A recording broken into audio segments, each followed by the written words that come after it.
it takes so much more time than when you're acting, and it takes so much more dedication, and you have to love it so much and be so interested and so engaged and so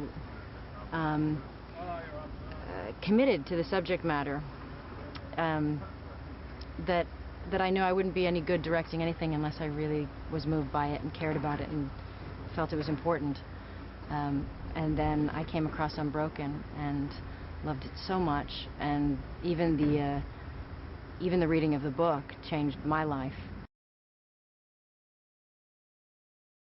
It's such a huge responsibility, and it keeps me up at night, but it is also the thing that I think has put this fire in me to have to get this job. I had to fight for this job. I wasn't given this job. I had to fight really hard to get it and prove that I could do it.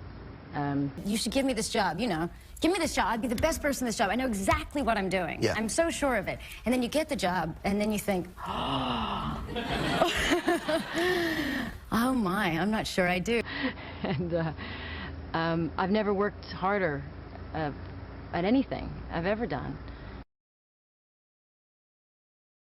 And his whole life has been about all the lessons he learned, and then expressing that message and teaching young boys, and you know, through his camps, or spreading the word through his faith-based organizations, or with his friends, or with his book, or with Laura's book. And he's always been somebody who's tried to be, you know, an example and be inspirational and help others. And so he did that in so many ways, but he has always wanted to do it through a film. And he's waited 50 years, and now this is that moment. And what I love so much about this story is that Louis is not, he didn't win at the Olympics. It wasn't the fact that he got a gold medal, and it was the fact that he just was falling so far behind and was in a category beyond what he should have been in for his athletic ability, and he just pushed himself so hard, and he refused to fail.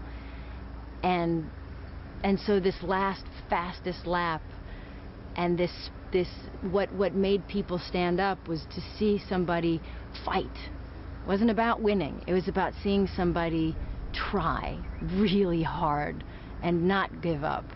And that is that's the thing, every single one of us, every time we see it, no matter whether it's a film, in life, it fills us, because it's what we need to get through our lives. Because everybody's going to go down. Everybody's going to go through things, no matter who you are. They're going to go through so many things in life. You know, and if you get back up, if you can get back up, just you, on your own, you decide to fight another day. It's a great, great message. So as soon as I met Jack, and as soon as the door opened and I saw him, I couldn't stop smiling. I couldn't stop smiling through the whole meeting, because there's something about the way he carried himself and talked about his family. He's very, very close to his family, and talked about life, and you know, he's still growing up. He's 23 years old, and it's a big journey to go on. But he met the challenge, and he's really given so much of himself, and he's just done a brilliant job. He was very, very well educated. He was very intelligent, and he's described in the book as a beautifully crafted monster. He was stunning and intelligent, and a force to be reckoned with.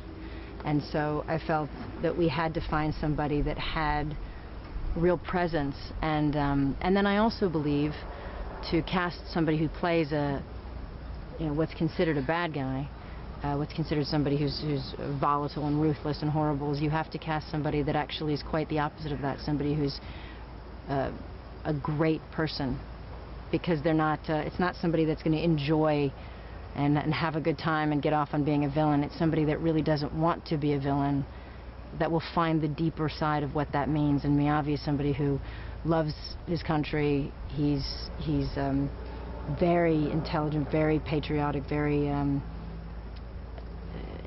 very grounded.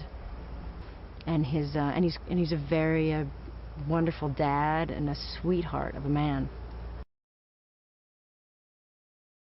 It's been really, really challenging. I didn't realize it when I was working on it and getting it together, that it was that it was the size and the complexity that it was. You know, I think it really is an amazing thing they allowed me to have this job, because I've never done anything like this, and thank God I have Roger and the extraordinary people at ILM, and just everybody here is such an amazing team to help me understand everything from the visual effects to the scale and the size of the sets to the rigs and the stunts, to the sharks and the planes and the, you know, the raft work and the water work and all of it. So it's been a challenge, but I think we all felt somehow Louis does that. Somehow Louis' story brings people together to push themselves to be their best, and everybody comes together, and we go against the harsh locations and difficult days and impossible schedules, and you feel like that's what you got to do for Louis.